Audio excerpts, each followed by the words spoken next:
Good morning, students. Today we will read the fourth chapter of your book Moments. The name of the chapter is In the Kingdom of Fools. Dear students, it is a Kannada folk tale and it is taken from A.K. Ramanujan's book Folk Tales from India. Let us see about the writer. This is the picture of A.K. Ramanujan. Attipet Krishna Swami Ramanujan, popularly known as A.K. Ramanujan, was an Indian poet and scholar of Indian literature who wrote in both English and Kannada language. His works of scholarship include The Interior Landscapes, Love Poems from Classical Tamil Anthology. He was a scholar, professor, philologist, folklorist, translator and playwright. So, before starting the lesson, let us see a small introduction of the lesson. Kannada is a regional language mainly spoken in the state of Karnataka. This story is a Kannada folk tale. Folk tale is a story which is passed from one generation to another generation. It is taken from the book Folk Tales from India, written by A.K. Ramanujan. First of all, let us discuss the title of the story. In the Kingdom of Fools, which means the state where people are not so wise, they are not intelligent. In this story, the king, his ministers and his advisors are fools. That means they are not wise and intelligent.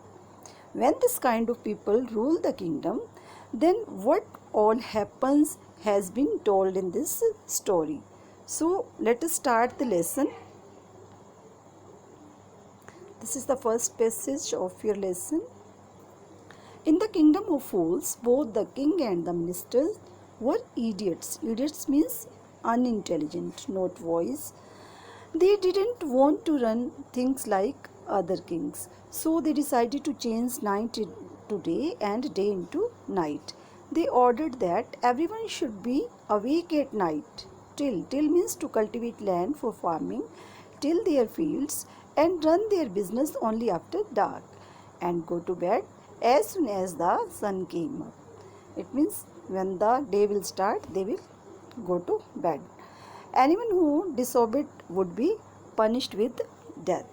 So, here in the kingdom of fools, both the king and the ministers were fools, unintelligent, idiots. They didn't want to run their kingdom like other kings did. So, they decided to do something different. So, they started treating night as day and day as night. They ordered the work which was done at night would be done during the day, and the work which was done during the day will be done at night time. After that, they passed an order that everyone in the kingdom would work at night. Nobody will sleep at night. The farmers would do farming, they till their field at night, and one who do business will do the business at night. But as soon as the sun rose, everybody would go to sleep. It means as soon as the sun will rise, they will go to sleep. And after that, they said that if someone would disobey the order, that person would be punished with death. So this type of order was given by the foolish king and the minister. After that, what happened? The people did as they were told for fear of death. The king and the minister were delighted. Delighted means happy at the success of their project. One day, a guru and his disciple arrived in the city. It was a beautiful city. It was broad daylight, but there was no one about. Everyone was asleep. Not a mouse is stirring. Stirring means moving around. Even the cattle means animals, had been taught to sleep by day. So the people did as they were told, as they were ordered for the fear of death. And so people obeyed the order. Although it was wrong, it was a strange decision, strange order, but still they obeyed the order. The king and the minister were delighted means happy. They were happy. Why they were happy? Because they thought that all the people in the kingdom were following their order. After that, what happened? One day, Guru and his disciple arrived in the city.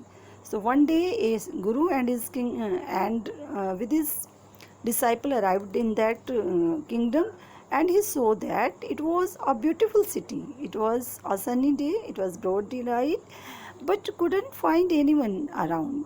They were surprised. Everyone was asleep, and uh, they say that even a mouse was not stirring. It means there was no any noise. Everything was calm. Everywhere there was stillness. There was no noise. Then they kept on roaming, and they could not find even a single mouse moving around, which means that it was so quiet, as everyone was sleeping. Even the smallest creature was also sleeping. Mice were also sleeping, and there was no noise. And people had taught their cattle, their animals, to sleep during the day. So, everyone, human beings as well as animals, were sleeping. So, there was no any noise in that kingdom. After that, what happened? The two strangers. Who are two strangers? The Guru and his disciple. The two strangers were amazed at what they saw around them and wandered around town till evening, when suddenly the whole town woke up and went about its nightly business.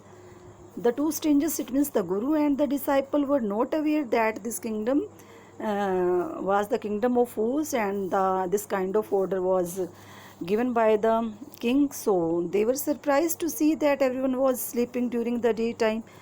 Then they kept on wandering, kept on roaming around in the whole city, and as soon as it was night, everyone woke up and started doing their business. Businessmen started doing their business, farmers started their farming, shopkeepers started to open the shops. So there was a hustle and bustle in the town, and everybody started the work. Then the two men were hungry. They were hungry because two men means the Guru and the disciple were hungry because they were roaming during the day and they didn't get anything to eat. And now it was night time. They felt hungry. Now that the shops were open, they went to buy some groceries. To their astonishment, they found that everything cost the same. A single dudu. Dudu means money in Kannada language. Whether they bought a measure of rice or bunch of bananas, it cost a dudu. So the two men, it means the Guru and the disciple, were very hungry. When the shops opened at night, they went to buy some groceries, and they were surprised. Astonished means surprised to see that whatever they bought from the shop cost the same, even only a one dudu. The things were very cheap there, and whether you buy a bag of rice or a big bunch of bananas, it cost only one dudu. Everything was at the same price in the kingdom of fools. So both the Guru and the disciple were surprised. Then the Guru and his disciple were delighted. Delighted means happy. They had never heard of anything like this. They could buy all the food they wanted for a rupee. So the Guru and his disciple were very happy because the food in that kingdom was very cheap, and they could buy a lot of food just for a dudu, for a rupee. The Guru said, "They all are fools. This won't last very long, and you can't tell what they will do to you next." The Guru tried to make his disciple understand that and told him that everyone there was fool, and it was very dangerous. This kingdom would not last for a long time, and they could harm them too. They could do anything. So they can't say about the foolish people. When they had cooked and eaten, the Guru realized that this was a kingdom of fools, and it would be a good idea for them to it wouldn't be a good idea for them to stay there. This is no place for us. Let us go, he said to his disciple. But the disciple didn't want to leave the place. Everything was cheap here, and all he wanted was good, cheap food. So when the Guru and disciple cooked the food and they ate the food, the Guru realized that this was the kingdom of fools, and he decided not to stay there any longer because it was not safe for them. It was unsafe for them. So the wise Guru told the disciple that they should leave the place at once, but disciple didn't want to leave that place, and because he loved to eat cheap food, so he did not want to leave the place. He did not try to understand what the Guru was saying to him.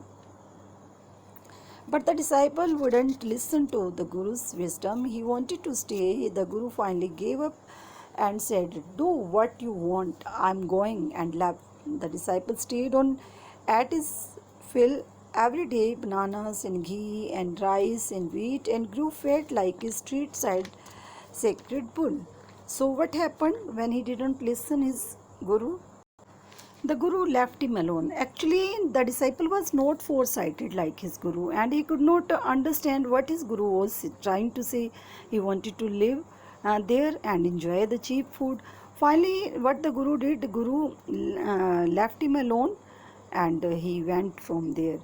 And the disciple stayed back in the kingdom of fools. Every day he ate a lot of food, due to which he becomes fat like a bull. So what happened next? One night, one bright day, a thief broke into a rich merchant's house. He had made a hole in the wall and sneaked in. And as he was carrying out his loot, the wall of the old house collapsed on his head and it killed him on the spot. His brother ran to the king and complained, "Your Highness, when my brother was pursuing his ancient trade, a wall fell on him and killed him." Then what happened? One day a thief entered in merchant's house, and he made a hole in the wall and gained his access there. When he was about to move out of the house, the wall broke and fell on him, and he died on the spot. His brother ran to the king and complained that his brother was doing his ancient trade. It means he was robbing the house while the wall fell on him and he died. Actually, thief's brother know that the king was fool, so he is taking the advantage of his foolishness. So what happened next?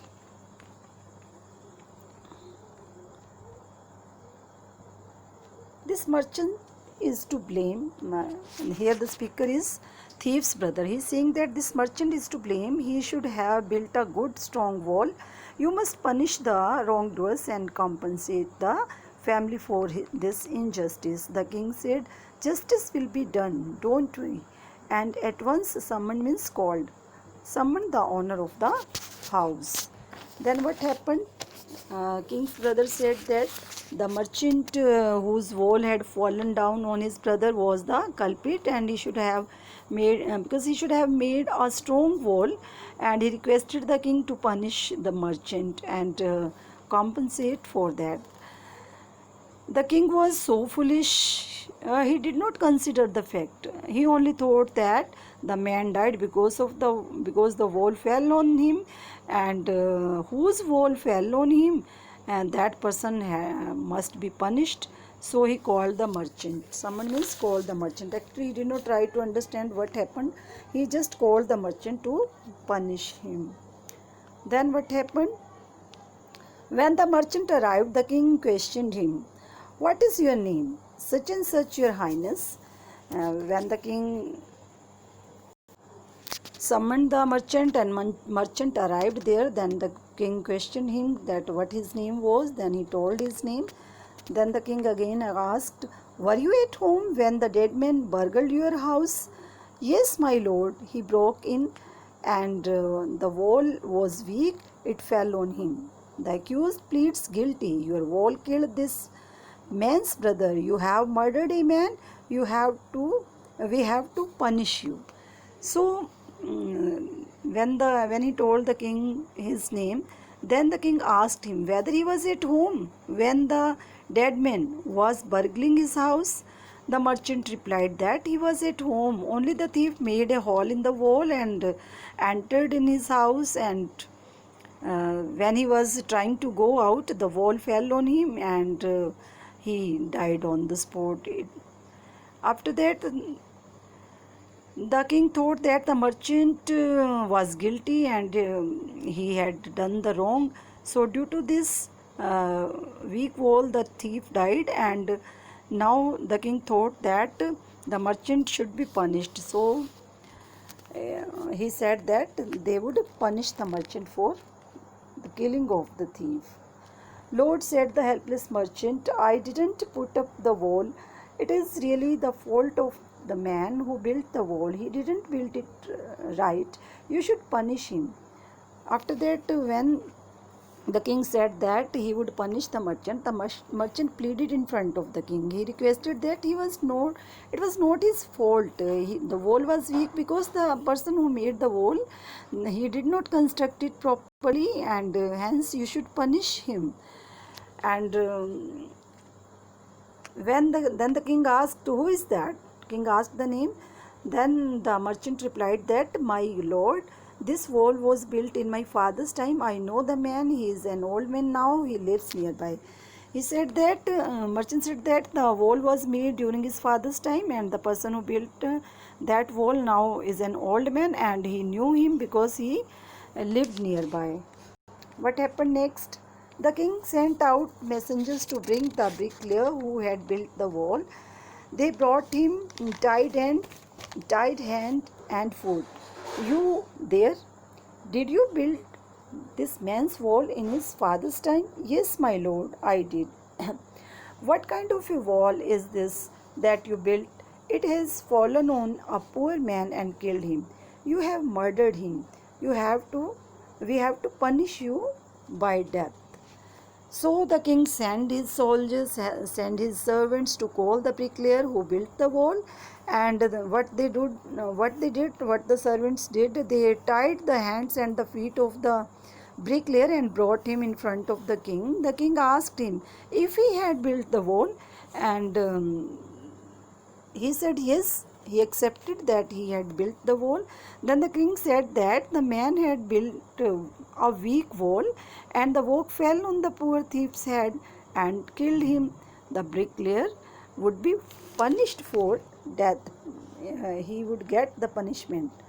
So before the king could order the execution, means official killing, the poor bricklayer begged, please listen to me before you give your orders. It is true I built this wall and it was no good, but that was because of my mind was not on it. I remember very well a dancing girl who was going up and down that street all day with her anklet jingling, and I couldn't keep my eyes or my mind on the wall I was building. So you must get that dancing girl. I know where she lives. So when the king was about to give the order for the execution of the bricklayer, he begged for mercy, and he said that he agreed that he did not made the wall properly. It was because of a dancing girl who was roaming round in the street, and her anklets were making jingling sounds. And due to this, he was not able to concentrate on his work, and so he built a weak wall. And it was not his mistake. It was the fault of that dancing girl.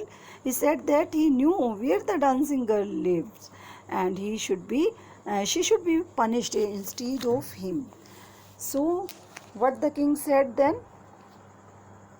You are right. The case deepens. We must look into it. It is not easy to judge such complicated cases. Let us get that dancer wherever she is. The dancing girl now is an old woman. Women came trembling to the court. Did you walk up and down that street many years ago while this poor man was building a wall? Did you see him? Then the girl said that, yes, my lord, I remember it very well.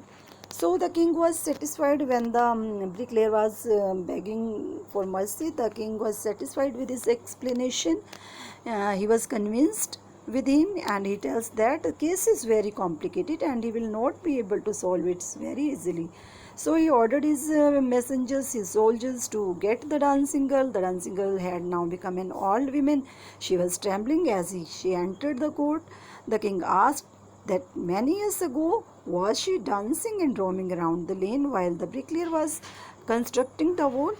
The dancing girl accepted it. He confirmed him that yes, she did so. So you did walk up and down with your anklets jingling. You were young and you distracted him, so he built a bad wall. It has fallen on a poor burglar and killed him. You have killed an innocent man. You will have to be punished. Here the speaker is the king. He is saying to the dancing girl that she was roaming around with her anklets jingling, and it distracted the bricklayer. Due to this, he could not concentrate on his work and did not make the wall properly, and he built weak wall, and the wall fell on the thief and he was killed. It was because of her that the thief died, and he said that she would be punished with death for this crime. Then what the dancing girl said: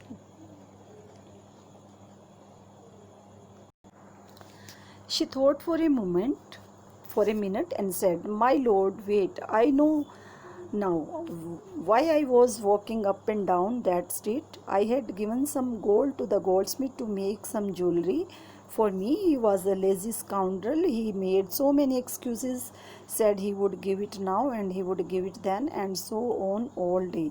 He made me walk up and down to his house a dozen times." The dancing girl, here she is dancing girl, she transformed the blame onto another person. She said that she was roaming around in the lane again and again because she had to visit the goldsmith shop. She had given some gold to him to make jewelry out of it, and he was a dishonest person. He was making excuses for not making her ornaments in time. He kept on asking to come after some time. Due to this, she had to go his shop at least a dozen times. So the dancing girl said that it was the fault of the goldsmith. It was not her fault. Then that was when his bricklayer saw me. "It is not my fault, my lord. It is the damned goldsmith's fault. Poor thing. She is absolutely right," thought the king. Weighing the evidence, we have got the real culprit at last. Get the goldsmith wherever he is hiding at once. Then the dancing girl said that when the bricklayer saw her, he got distracted and he could not make the wall properly. So she said that this is the fault of goldsmith, because of whom she was roaming in and out in the lane against the again and again in the lane. Now the king sees that the poor dancing girl was totally right. He thought a lot and finally said that now they knew who is the real culprit, and he ordered his soldiers to go and bring the goldsmith at once. What happened then? The king's bailiff means a law officer.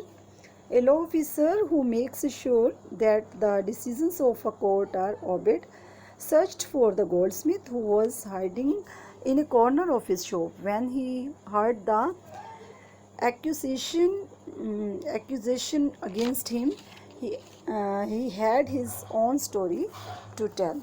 Then what happened? When the king ordered to bring the goldsmith, the bailiffs in the king's court went in search of the goldsmith and brought him to the court. The goldsmith was hiding inside the shop in a corner as he feared being arrested. When when he was brought in front of the king, he told his own side of the story. What he said, see? My lord, he said, I am a poor goldsmith, it's true. I made this dancer come many times to my door. I gave her excuses because I couldn't finish making her jewelry before I finished the rich man's orders. They had a wedding coming and they wouldn't wait. You know how impatient rich men are. He said that the dancing girl was right. He made many excuses and made her visit to her shop again and again, but it was not his fault. He had an order from a rich merchant and they had a wedding at their place, and they were in hurry to get their ornaments, and that's why the dancing girl's work was getting delayed. So then the king asked the name of that merchant, what he told. The goldsmith named the merchant, and he was none other than the original owner of the house whose wall had fallen. Now justice had come full circle. How full circle? Because the case has started from the merchant and now it ended at the merchant. Again the case is at the merchant. Blame is on the merchant. Now justice has come full circle, thought the king. Back to the merchant. When he was rudely summoned, means called back to the court, he arrived crying, it wasn't me, but my father who ordered the jewelry. He is dead, I am innocent. Then what happened? Uh, the king called that, king asked the name of the merchant. Then the goldsmith said the merchant's name, and the merchant was the same merchant whose house wall had fallen on the thief. Justice has now come full circle, means that the story ended at the same person from whom it had started. The thief died under the wall of the same merchant whose jewelry his goldsmith was making. Once again the merchant was called. Someone means called. He was crying and he knew that the king was foolish and he would give him death. So he said that it was not his fault. It was his father, and his father was dead, and it was uh, not his fault. So he thought that he was innocent. He said that he was innocent. But the king consulted his minister and ruled decisively. It is true, your father is the true murderer. He is dead. But somebody must be punished in his place. You have inherited everything from that criminal father of yours, his riches as well as his sins. I knew at once, even when I first set eyes on you, that you were at the root of this horrible crime. You must die. So the king consulted his ministers and gave the decision, and he said that the merchant's father was murdered. The thief died because of him. And he said that as the merchant's father was not alive, and someone had to be punished for the crime, so he said that the merchant's son, who had inherited everything from his father, would have to take the punishment for his wrongdoing as well. He added that when he had seen the merchant for the first time, at that moment he had a feeling that he was the real culprit. And after that the king announced that now the merchant would have to die. He will be punished for that crime. Then what happened? And he ordered a new stake. Stake means a post with a sharp pointed end used to pierce through something, to be made ready for the execution. Execution means official killing. As the servants sharpened the stake and got it ready for the final impaling. Impaling means to push a sharp pointed post through something of the criminal. It occurred to the minister that the rich merchant was somehow too thin to be properly executed on the stake. He appealed to the king's common sense. The king too worried about it. When the new weapon was getting ready, they were sharpen the stake. Then the minister felt that the merchant was very thin and he could not be executed properly.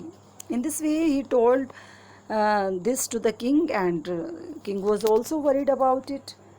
Then what happened? What shall we do? He said, when suddenly it struck him that all they needed to do was to find a man fat enough to fit the stake. The servants were immediately sent all over the town looking for a man who would fit the stake, and their eyes fell on the disciple who had fattened himself for months on banana and rice and wheat and ghee. So the king got an idea that they should catch hold of a man who was fat enough to be executed with the stake. The merchant would not be put to death because he was too thin to be executed with the stake. They thought of punishing any other person instead of the merchant. So a person who was fat enough to be executed with the stake. Finally, the king sent his servants around the kingdom to find out a fat person, so that that person could be executed. So after that, those servants found the disciple who had become very fat. He was eating bananas, rice, wheat, and ghee. Uh, he had become very fat, so they caught that disciple. What I have done wrong, I am innocent, I am a sannyasi, he cried. He here is the disciple. That may be true, but it is the royal decree, means order. Now the servants are speaking that here they are saying that may be true that you have not done anything wrong, but it is the royal decree that we should find a man fat enough to fit the stake. They said, and carried him to the place of execution. He remembered his wise guru's words, this is a city of fools. You don't know what they will do next. So the disciple said that he was a sannyasi, he had not done anything wrong, he was innocent. They were why they were taking him? The servants replied that he was innocent, they knew, but they were ordered to catch a fat man who could be executed with the stake, and he was fit for it, so that's why they were taking him along. The disciple remembered his guru, who was a wise man, and the guru had told him that it was a city of fools and they could harm him. Now they were taking him along to execute him, and he was remembering his guru. Then, while he was waiting for death, he prayed to his Guru in his heart, asking him to hear his cry wherever he was. The Guru saw everything in a vision. He had magic powers.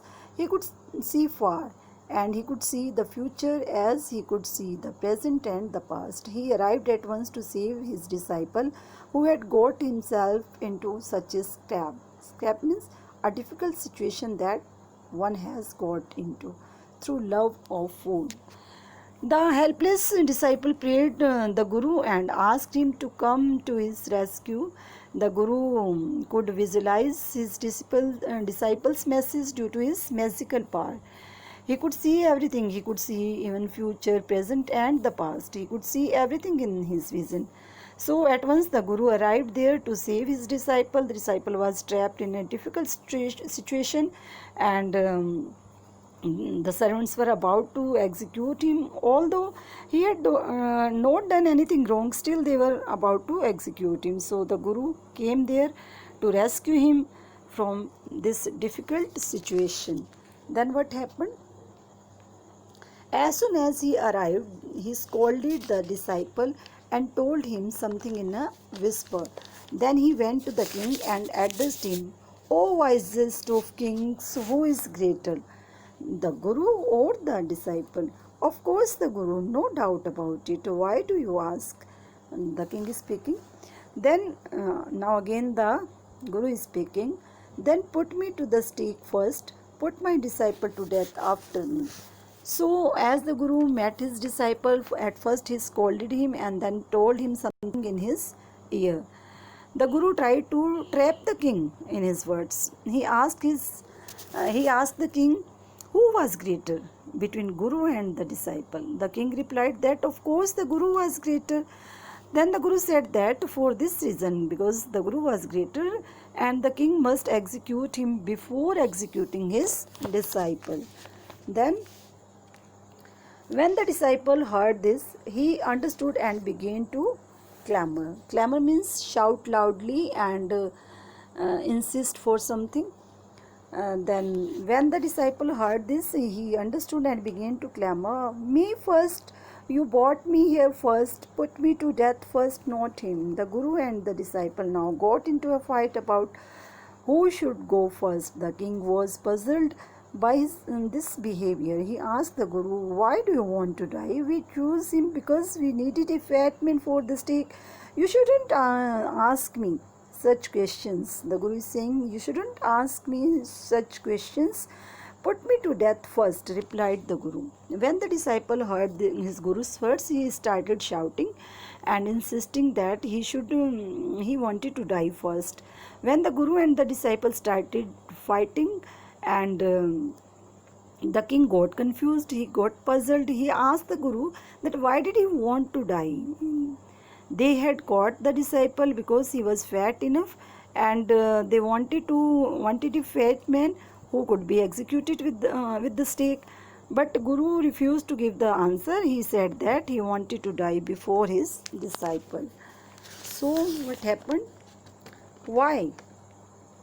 There is some mystery here. As a wise man, you must make me understand. The speaker is the king. Will you promise to put me to death if I tell you? Asked the Guru. The king gave him his solemn words. The Guru took him aside out of the servant's earshot and whispered to him, do you know why we want to die? Right now, the two of us, we have been all over the world, but we have never found a city like this or a king like you. That stake is the stake of the God of justice. It's new.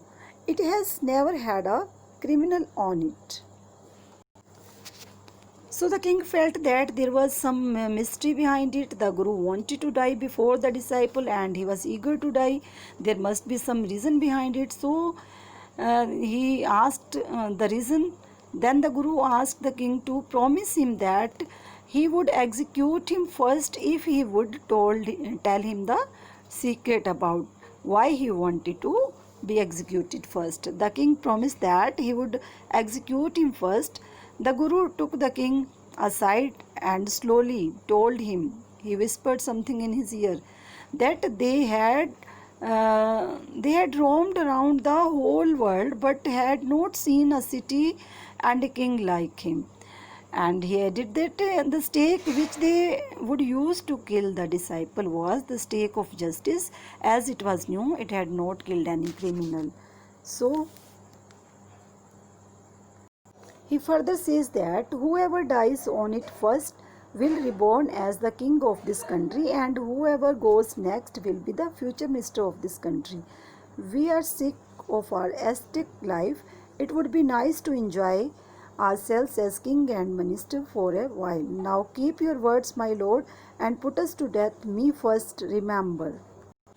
So the Guru further tells the king that he said that if that one who would die first on this stake would be reborn as the king of the kingdom, and one who would die next would be reborn as the minister of the kingdom. The Guru added that he was tired of his sannyasi life, and he and his disciple wanted to live the life of a king and the minister. So he says the king that execute him first, so that he is reborn as the king and his disciple as the minister. So he requested the king to execute him first, so that he would be reborn as king, and after him the disciple, and he would be reborn as the minister. Then the king was now thrown into deep thought. He didn't want to lose the kingdom to somehow else in the next round of life. He needed time. So he ordered the execution postponed to the next day and talked in secret with his minister. It is not right for us to give over the kingdom to the others in the next life. Let us go on the stake ourselves and we will reborn as king and minister again. Holy men do not tell lies, he said, and the minister agreed. Then what happened after listening? The king was in deep thought. He did not want that in the next life his kingdom would be snatched away from him. And he discussed with the ministers.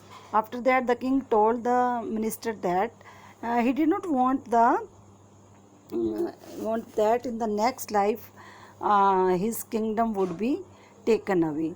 He said that the holy man does not tell a lie, and so he says that they should die first. So when they would die, then they would be reborn as the king and the minister. So they secretly decided that they would die instead of the guru and the disciple to get their kingdom back in the next life. So he told the executioners, we will send the criminals tonight. When the first man comes to you, put him to death first. Then do the same to the second man. Those are my orders. Don't make any mistake. That night the king and his minister went secretly to the prison, released the guru and the disciple, disguised means अपनी वेशभूषा बदलना, a different appearance in order to conceal one's identity, themselves as the two, and arranged beforehand with loyal servants, were taken to the stake and promptly means hurriedly executed. So the king told the executioners that they would send the criminals at night. At first, they should execute the person who would come first and then execute the second person. They should be careful and not make any mistake. At night, the king and the minister went to the prison where the guru and disciple were kept. They wore their clothes and they released them, and guru and his disciple, so they wore their clothes so that they resembled them. As it was told to the faithful servants, they came and took them along and put them into the stake for execution. In this way, they hurriedly executed the king and the minister, and in this way, with his intelligence, the guru was able to execute the foolish king and the foolish minister.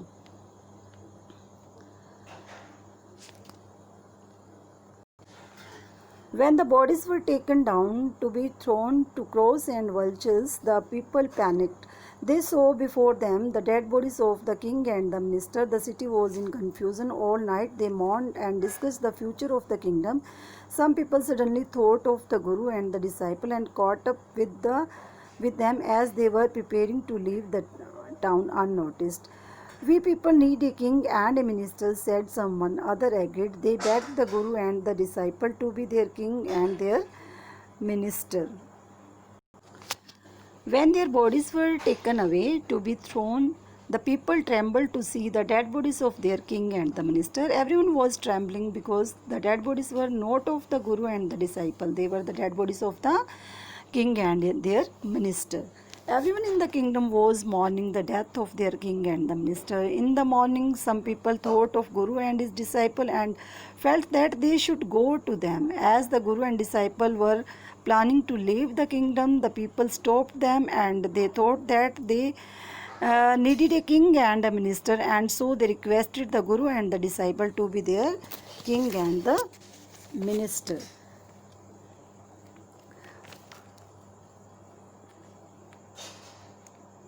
It didn't take many arguments to convince the disciple, but it took longer to persuade the guru. They finally agreed to rule the kingdom of the foolish king and the silly minister, on the condition that they could change all the old laws. From then on, night would again be night and day would again be day, and you could get nothing for a dudu. It became like any other place. So when they requested, the disciple agreed quickly, but it took some time to make the Guru agree.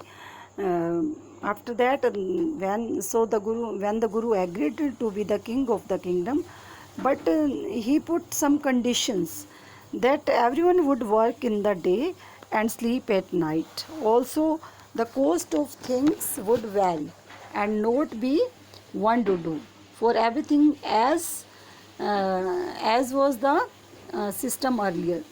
It would be like any other place where everything had different rates. Finally, the Guru converted the kingdom of fools into a normal kingdom. So, dear students, this was the lesson, and this story gives us two beautiful messages. The first message is that one should stay away from foolish people, else one is bound to suffer. And second message is that in order to tackle the foolish people, one should use wisdom and not logic. You have seen that Guru did not argue or reason the innocence of the disciple. Rather, he flatters the king and manages to convince him. He not only saves the disciple but also saves the kingdom from those foolish king and his minister. After that, he also got the kingdom. He became the king of that kingdom, and his disciple became the minister. So, you should always remember that at first we should stay away from the foolish people, and second, we should tackle the foolish people with wisdom, not logic. So, this was the lesson. Read it again. Thank you.